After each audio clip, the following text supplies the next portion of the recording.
¿pudo escuchar algo de lo que pasó en estos días que ella se convirtió en heroína nuestra? Porque le dijo en la jeta, aprovechó la oportunidad, queremos saber, digamos, cómo fue esa decisión de tantas cosas, pero ese día dijo, acá lo tengo, se la digo, como en el caso mío cuando fue con Milei. Ella pudo plantársele entonces al director del CONICET, el señor Daniel Salamone, diciéndole, acá hay gente que quiere destruir la ciencia, como este señor que está al lado mío, la científica, divulgadora, escritora, autora, de todo, la señorita Valeria Edelstein.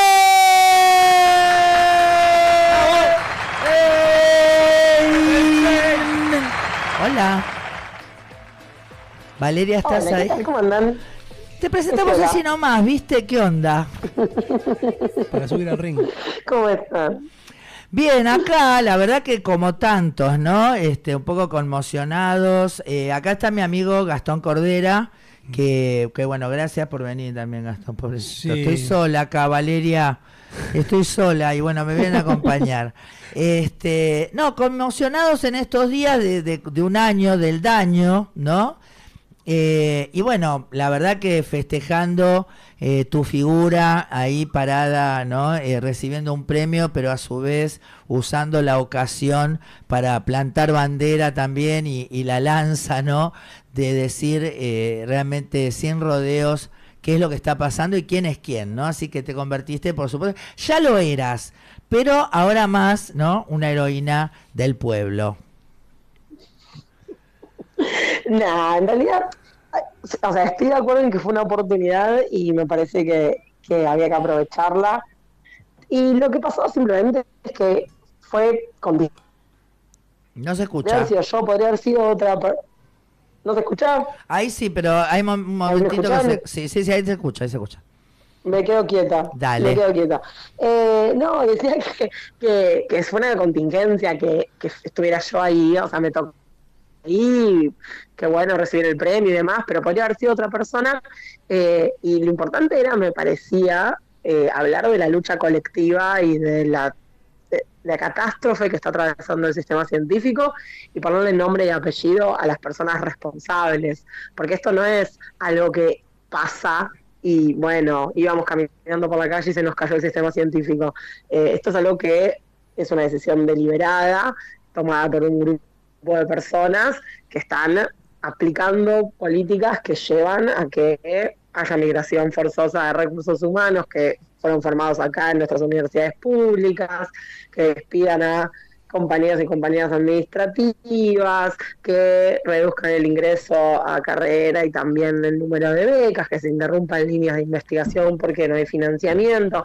Entonces, estaba ahí y me parecía que había que decírselo en la cara. Es una lucha que estamos teniendo desde hace un año, pero bueno, se dio la oportunidad y así ocurrió que terminó esto repercutiendo mucho más de lo que yo alguna vez me hubiera imaginado. Claro, pero también te jugaste, ¿no? Porque todos sabemos que hoy por hoy a esta gente no le gusta que le digan, porque aparte está esta cuestión, ¿no? De la formalidad que justamente, o la diplomacia, ¿no? Que es para que justamente poder siempre agarrarte a vos y callarte, porque ellos en otro terreno avanzan, ¿no? Que es lo que sucede.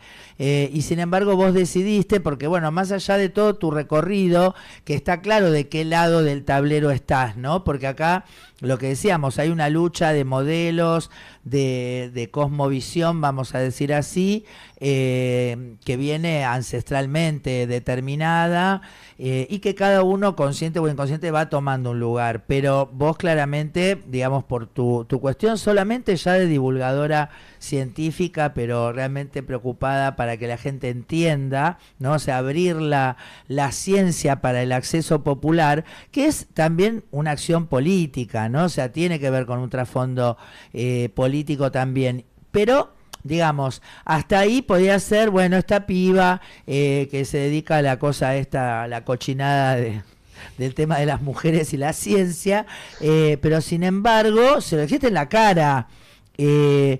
Eso, digamos, vos tenés claro, ¿no? Que también marca por ahí va a marcar una raya, ¿no? De alguna forma. Es es cierto que sí, que había que pararse ahí y decírselo, el aire se cortaba con un Claro. cuchillo. Fue una situación, diría que no era obviamente del todo propicia para poder decir esas palabras, pero honestamente yo no habría podido vivir conmigo misma si yo Claro, no decía algo. O sea, si yo me claro, paraba y decía gracias por este premio, y había un premio de comunicación de la ciencia. claro. Esta persona acababa de pararse y decir qué importante la ciencia y qué importante la labor de la mujer en la ciencia, cuando en la práctica lo que están haciendo es ir absolutamente a contramano de eso. Entonces, realmente yo no habría podido no decir esas palabras. Y respecto de pararse de un lado y demás, sí, o sea, del lado de la educación pública, de la salud pública, de la ciencia y la tecnología como desarrollo de un país, o sea, creo que ese es el lado. Después, obviamente, y esto también lo dije en algunas oportunidades, eso quiere decir, porque a veces da la impresión de que uno dice, bueno, hasta el 10 de diciembre estaba todo bárbaro y ahora vinieron a destruir, y es como, no, miren, hasta el 10 de diciembre obviamente que había un montón de cosas que venían muy, muy mal, había muchas cosas que había que mejorar, que había que cambiar, que necesitaban discusiones profundas o cambios de corto, mediano y largo plazo, pero lo que estamos viviendo ahora es inédito, ya me atrevería a decir, lo que estamos viviendo ahora es realmente una tragedia, es algo que va a tener efectos, que ya está teniendo efectos con la gente que se está yendo, con los jubilados, Ahora, escuchame con una el cosa, empleo, Vale. con los salarios. ¿Qué podemos esperar de gente que dice abiertamente, por ejemplo, comunicarse con su perro muerto y recibir de él, digamos, las ideas de gobierno, o de otra persona que dice que la Tierra es plana, ¿no es cierto? Y que tiene pruebas de eso. O sea, ¿qué podemos esperar de gente que salió del placar de la ignorancia, ¿no? Porque, o sea, digo, Es realmente muy difícil. Justo yo hace ya algunos años con mi compañero venimos trabajando justamente sobre los discursos anticientíficos. Yo estudié química, me formé en química y entré a CONICET como química. Después me fui hacia el lado de la educación porque me parecía que ahí también había mucho trabajo concreto por hacer, ¿no? Esta idea de ver el impacto en la sociedad y qué se podía hacer para mejorar la manera en la que enseñamos ciencias, entendiendo un poco mejor cómo las aprendemos.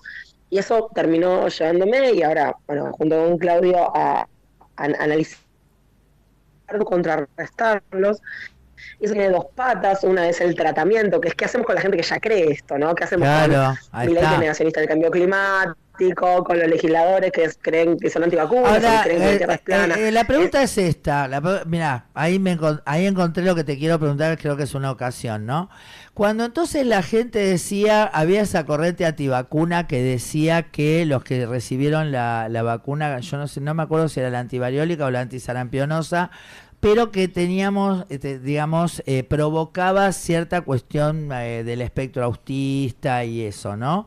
Al final, ¿no hay algo de cierto en esto, Valeria? Porque yo digo que fue la Coca-Cola, o sea, ¿qué es lo que se contagia en el No, aire?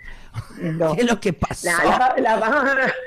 Vamos a decirlo, las vacunas son seguras y efectivas. El vínculo, ese famoso artículo que se publicó, se retractó, se le sacó la Sí, licencia se al sacó, médico. sí, sí, total. No hay ningún Lo vínculo hemos absoluto. hablado. No, lo que sí me parece que hay que pensar es, sobre todo, digo, por eso decía las dos panas, ¿no? Una es el tratamiento con la gente que ya está ahí, y también pensar en la prevención, ¿no? Pensar en las infancias, pensar en las juventudes y en cómo evitar que caigan ahí. Entonces, por eso todo nuestro trabajo en educación, me parece que ahí es donde tenemos que pensar bien cómo vamos a hacer para que esto no siga proliferando. Claro. Eh, la verdad es que es muy difícil porque además los discursos anticientíficos no son todos iguales, no dicen lo mismo los antivacunas que los terraplanistas, que los negacionistas del cambio climático, más allá del cambio de tema, ¿no? Más allá de la temática, no funcionan igual esos discursos. Entonces, para contrarrestarlos hay que hacer un trabajo más bien quirúrgico, ¿no? Algo como más dirigido. Claro, yo Depende digo, de por quién estás hablando, ejemplo, depende de qué es lo que claro, cree. cuando fue, por ejemplo, y la gente que escucha este programa dice, otra vez, pero bueno, cuando apareció en el aula esa de la Universidad Pública del Conurbano que decía Mi Ley 2023, ¿no? que todo el mundo se indignó y qué sé yo. Yo creo que ahí realmente el docente de esa clase tendría que haber dicho, bueno, listo, vamos a hacer una cosa, ya que acá están proponiendo a Milei, vamos a hacer un trabajo práctico y buscar, digamos, quién es Milei, ¿no? Entonces nos vamos a dividir en comisiones y vemos, cada uno o investiga una cosa o todos investigan todo, pero vamos a hablar del aspecto personal, de su historia, de su familia, de sus trabajos, de sus publicaciones. Y yo creo que ahí hubieran encontrado el plagio, los desórdenes mentales, la inestabilidad emocional y laboral, ¿me entendés? O sea, digo, esto de no ir para el otro lado, digo, como vos estás proponiendo también, ¿no? O sea, empecemos a hablar de estas cosas. Es que una cosa, lo que pasa es que, digo, creo que hay una diferencia, digo, más allá de que los modelos pueden ser muy similares y demás, entre lo que pasó en los 90 y lo que está pasando ahora, que es que Menem le llegó a poder diciendo que iba a hacer todo lo que después hizo. Milei sí, claro. Cuando la gente votó esto, lo votó sabiendo que Milei lo proponía, e incluso mucha gente diciendo no va a poder porque el Congreso no se lo va a permitir, pero digo, el punto es, él nunca dijo que no iba a hacer esto, él fue muy claro, él decía con era claro, afuera, un poco que viene a destruir el Estado desde adentro. Por eso se parece más a la dictadura, ¿o no? Se parece más a la dictadura, más que al menemismo. Hay algo, o sea, creo que el plan neoliberal tiene cierta similaridad con el menemismo, o sea, no es la verdad es que no es mi especialización, digo, no voy a decir nada demasiado sesudo porque no es lo que yo investigo. Si yo me pongo a pensar en lo que sí trabajo, que es discursos anticientíficos, yo creo que el nivel de negacionismo científico que manejan ahora en el gobierno es realmente muy alto, es un problema porque eso tiene impacto en la gente, tener gente antivacunas, tiene un impacto en la zona que tiene el poder de tomar decisiones, y no pasa solo en Argentina, digo, en Estados Unidos con Trump pasa una situación similar, es un problema y es un problema serio, lo mismo con el ministro, a quien va a poner el ministro de Salud Trump, que es antivacunas también. Claro. Digo, estamos viviendo un momento en el cual realmente van a correr peligro las vidas de las personas, y eso sí es algo que me parece muy preocupante, que es grave, pensar cómo hacemos para que los chicos y las chicas no caigan en esos discursos, por un lado. Ahora, por el otro, tampoco me parece que haya que dejarse llevar en extremo. Yo lo suelo hacer, por eso lo estoy diciendo desde el lado de la persona que se deja llevar en extremo por lo que pasa en las redes sociales, ¿no? A veces uno queda mundo en las redes sociales y piensa, todo el mundo está en contra de las universidades nacionales, del CONICET, de la investigación, y después sale a la calle y dice, mira, en la marcha universitaria hubo 1 millón de personas la primera vez, hubo cientos de miles la segunda, las encuestas dicen que la gente en la ciencia confía en el CONICET, el video que se viralizó, donde estaba yo hablando, tuvo muy buenas repercusiones en redes. Digo, fuera de ese mundo, de ese micromundo de las redes sociales, que sin dudas es relevante, que sin dudas le dio mucha popularidad a Milei, que los medios levantan permanentemente, eso no cabe duda, pero digo, fuera de ese mundo, está el de la gente real, que no sé si realmente se siente interpelado por cuestiones como fuera de la universidad, el CONICET y demás. O sea, creo que eso en realidad no es algo que realmente funcione como idea dentro de la sociedad argentina. Sí me parece que veníamos de una situación económica realmente muy, muy, muy mala, de mucha precarización, y que lo que hace que Milei siga sosteniendo al día de hoy la popularidad que sigue sosteniendo, un año en el que se llevó puesta la educación pública, la salud pública, la ciencia y la tecnología, las jubilaciones, al empleo y a la productividad y demás, creo que es que logró controlar la inflación. O sea, podemos no estar de acuerdo en que ese es el parámetro, ahí en lo económico que obviamente está jugando un juego, y entonces creo que nuestro rol, por lo menos por ahora, tendría que ser el seguir peleando para que no continúe el avance catastrófico sobre las que la sociedad argentina en general siempre defendió, que son la salud, la educación pública, la ciencia y la tecnología y demás. O sea, me parece que ahí es donde tenemos que pelearla fuerte. Claro, Sí, yo creo inclusive que... quizás es el relato también que se hace de lo de la inflación, lo que decís, porque la manteca en un año de Milei inflacionó 200%, la leche también inflacionó, el queso fresco 300%, hubo una inflación tremenda también sobre ciertas cosas básicas también. Claro, Ni lo siquiera que eso pasa hay. es que yo creo que Sin duda. yo creo que también pasa otra cuestión que vos decís muy bien, el tema de las redes, pero también ese poder logra influenciar fuera de las redes, que como fue, por ejemplo, o sea, digo, del discurso mediático, ¿no? Como fue el famoso que apuesta al dólar pierde, ¿no? O sea, dicho a propósito, cuando hicieron ganar al dólar para decirle a la gente, aunque te digamos esto, vos siempre apostá al dólar, que es la gran trampa de nuestra economía, ¿no? Pero o sea, o lo que fue, por ejemplo, el indoamericano, siempre lo tomo como ejemplo, ¿no? O sea, aparece, arman toda una cosa y bueno, la realidad está, ¿no? O sea, la gente estaba alarmada, enojada, esto, aquello, permanentemente todos los días, a su vez... manejan, digamos, el precio del dólar, de la luz, de esto, aquello, o sea, ellos pueden bajar, alivianar, pueden hacer, por ejemplo, la comida, claro, no la reparten los comedores esto, pero la están repartiendo otros comedores. O sea, la gente fue a los comedores evangélicos, que es donde pusieron. Entonces, ellos también saben, como dijo Milei, la gente no se va a morir de hambre. Ahora, también creo, Valeria, me parece que hubo un 23% de personas que no fueron a votar.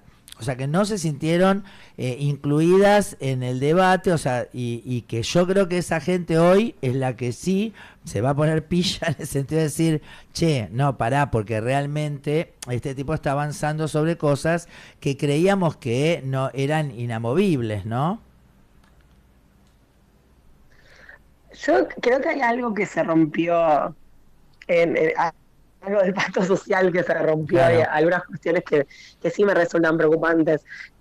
Yo sí de acuerdo, o sea, obviamente que seguimos teniendo inflación, digo que la inflación haya bajado respecto de lo que teníamos no quiere decir que los precios hayan bajado, o sea, solo Claro. se reduce la forma en la que aumentan, ¿no?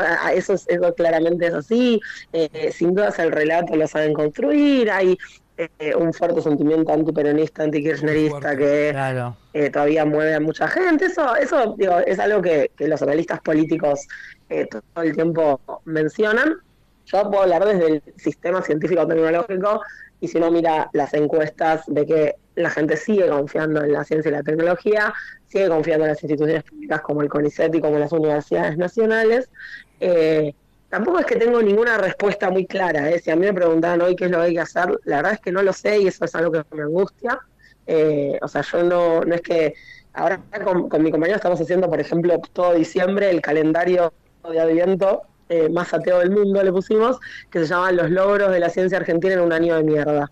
Entonces lo que hacemos es subir todos los días desde el 1 de diciembre y esperamos poder hacerlo hasta el 24, un logro de la ciencia argentina en este año, como para también contar eso, que a pesar del desfinanciamiento, a pesar de la parálisis, a pesar de los despidos, a pesar de los salarios estancados y demás, se sigue haciendo en el país, se siguen desarrollando en los equipos de investigación y tener también algo para contar, algo para mostrar. Pero la verdad es que no sé. Claro, a ver, pero con respecto exactamente a la cuestión de la ciencia, ¿por qué no explicitamos, si bien la gente que nos escucha tiene, creo yo, prejuiciosa de que tienen bastante claro por qué es necesario que la ciencia también en lo práctico lo maneja lo público, ¿no? ¿Podemos decir esto? ¿Por qué la situación de que este tipo nos plantea que los científicos son una lacra, ¿no es cierto? Que son otros más, son planeros de la ciencia y que en todo caso vayan al sector privado, porque esto no es práctico. Hay varios puntos ahí. El primero, y que me parece que es importante remarcarlo, es la gente podría decir perfectamente, o sea, el sector privado, cuando dicen, si sos tan bueno vas a conseguir trabajo en el privado, la respuesta es sí, claro que sí. No Claro, solo en el privado, en otros países. Otros países claro, reciben con los obvio. brazos abiertos a la gente formada acá, porque es de altísima calidad. Entonces, es una elección que hace acá, Claro, es una elección público. Eso me parece que es relevante porque, de vuelta, la respuesta es sí, claro que podríamos ir al privado, sí, claro que podríamos irnos a otro país claro, y elegimos no hacerlo porque queremos hacer ciencia en nuestro país y por nuestro país. Ese es un claro. punto. El otro punto es, eh, hay rollos que si no estuvieran financiados por el Estado, los privados no financiarían. De pensar que los mecanismos de la producción de conocimiento científico pueden ser regulados por los mecanismos de mercado es no entender cómo funciona la producción de conocimiento científico y no entender cómo funcionan los privados. Por ejemplo, y este es el ejemplo que uso siempre, pero que me parece que es representativo, es el del Chagas. Hay dos fármacos para el tratamiento de Chagas, esos dos fármacos los producían farmacéuticas multinacionales hasta que en un momento decidieron dejar de producirlos porque no eran rentables. Entonces, dado que el Chagas es una enfermedad de pobres en países pobres como el nuestro, Donde hay esas personas millones, ¿no? quedaron Donde sin hay posibles millones de tratamientos. Hay donde hay, millones de claro, personas con Chagas, millones de personas con Chagas, claro, y se quedaron sin tratamiento. ¿Qué pasó? Por un lado hubo presiones internacionales de organizaciones como Médicos Sin Fronteras que lograron que una de las farmacéuticas volviera a producir uno de los fármacos y por el otro fármaco lo tomó un laboratorio estatal brasileño y lo empezó a ahí producir. va. Pero la primera formulación pediátrica contra el Chagas, o sea, no había formulaciones pediátricas contra el Chagas, era que cuando había que tratar a un chico o una chica contra el Chagas, tenías la pastilla que se le daba a los adultos, había que partirla en Claro, 8 pedazos. Y eso obviamente hace que sea muy difícil controlar la dosis. Bueno, la primera formulación pediátrica contra el Chagas la hizo un grupo de investigadores argentinos que están hoy en exorcio con otros países. Eso al privado no le importa en absoluto. El privado nunca va a poner plata ahí porque no es rentable. Y no me pueden venir a decir que la vida de esas millones de personas no es valiosa porque el mercado decidió que no lo fuera. no, Es pero ridículo además, pensarlo así. Es cruel y es inhumano. otra cosa también. La ciencia privada tampoco le va a garantizar al usuario que sea ciencia verdadera, digámoslo, ¿no? O sea, porque se ha sacado a circulación a un montón de productos que no solo fue una estafa, ocasionaron la muerte por falta de control. Entonces, no es, viste, porque acá la gente Pero cree, supongamos, o pero sea, digamos, digo, pero vamos a ser o sea, caritativos, vamos a suponer que sí. sí, Pero lo que digo es, o sea, seamos caritativos en el sentido de decir, supongamos que o sea, los fármacos que se desarrollan en la actividad privada están controlados, o sea, vamos a decir, supongamos que estamos en esa situación en la cual que no el es así. desarrollo y el fármaco y demás, pero lo que digo es, supongamos que sí, porque además tenemos a Landmark, No, tenemos yo lo está que la hablo es FDA, esto. Por ejemplo, lo que nos pasó en pandemia, que la gente que tenía obra social, que tenía OSDE, de alguna manera estaba tranquila creyendo que con OSDE tenía lugar, tenía buena atención y todo, y la verdad que OSDE no es capaz, o sea, no tiene la capacidad, ni nadie le exige la capacidad de tener que alojar a todos sus pacientes.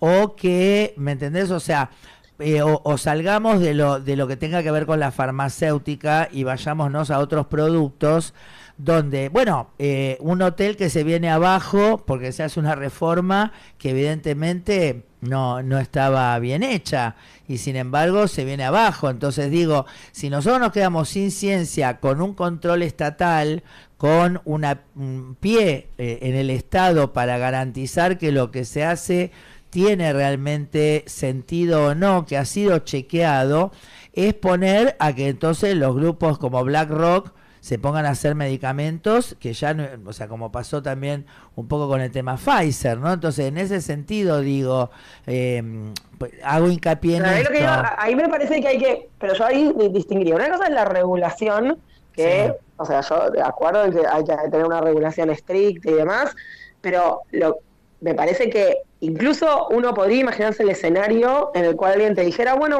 que la regulación fuera por parte del Estado con todos los controles que tiene que tener, pero que el desarrollo de los fármacos solo lo hicieran los privados. Incluso en ese escenario uno diría, mirá, los privados hay un montón de fármacos no van a producir porque no les resulta rentable, Claro. y hay un montón de gente que se va a morir porque no tiene los medicamentos. Entonces, creo que hay algo de la financiación pública de la ciencia y la tecnología que lo que hace es permitir que ciertos desarrollos que al mercado no le importan se puedan hacer de todas maneras. Claro. Entonces, ese me parece que es el segundo punto importante que hay que tener en cuenta. Y el tercero es que, en todo caso, la discusión podría ser, ¿no? Porque uno puede discutir el rol de las farmacéuticas y cómo se llenan de plata a costa de los usuarios, eso sin duda. Pero entonces la solución a eso no tendría que ser dejar de producir cuando te dicen, no, bueno, pero porque las farmacéuticas se llenan de plata con las vacunas. La respuesta no es dejemos de producir vacunas, la respuesta es estatizar la Claro. producción de vacunas Claro. y démosle acceso a todo el mundo. Entonces, creo que ahí es donde uno sí tiene que pensar por qué queremos desarrollo científico-tecnológico público y más allá de los medicamentos, que es un caso que es el de Chas, pero Sí. pensemos en producción nuclear, pensemos en energía nuclear. Argentina Claro. era un país de Claro. vanguardia que tenemos 3 centrales nucleares, íbamos a tener una cuarta que era Atucha 3, porque tenemos Embalse, Atucha 1 y Atucha 2, e íbamos a tener CAREM con el proyecto de reactores modulares pequeños. Eso está parado, está paralizado, pese a que el presidente el otro día dijo que quiere convertir a Argentina en un polo de inteligencia artificial impulsado por los reactores modulares pequeños que él mismo paró, cosa que me parece Claro, increíble. bueno, pero tiene que... Pero ahí hay algo de soberanía energética también, ¿no? Es Claro. no tener que depender de otros países para poder producir nuestra propia energía Bueno, eléctrica. cuando Entonces, en la época de Macri que se dijo, ¿te acordás que el día 2, porque nadie se acuerda, que el día 2 de gobierno, o sea, el 11 de diciembre, a las 2 de la tarde cortaron la luz y dijeron que no había más energía? Y dijeron que Cristina no había hecho nada o sea, taparon con una cortina Atucha, viste, inclusive Río Turbio, o sea, siempre está esto donde además no se le dice a la gente que, por ejemplo, la familia Caputo tiene que ver con la empresa energética, ¿no? Entonces, hablar de que la energía es barata y bla, bla, bla, es hablar del beneficio de un funcionario, por ejemplo, ¿no?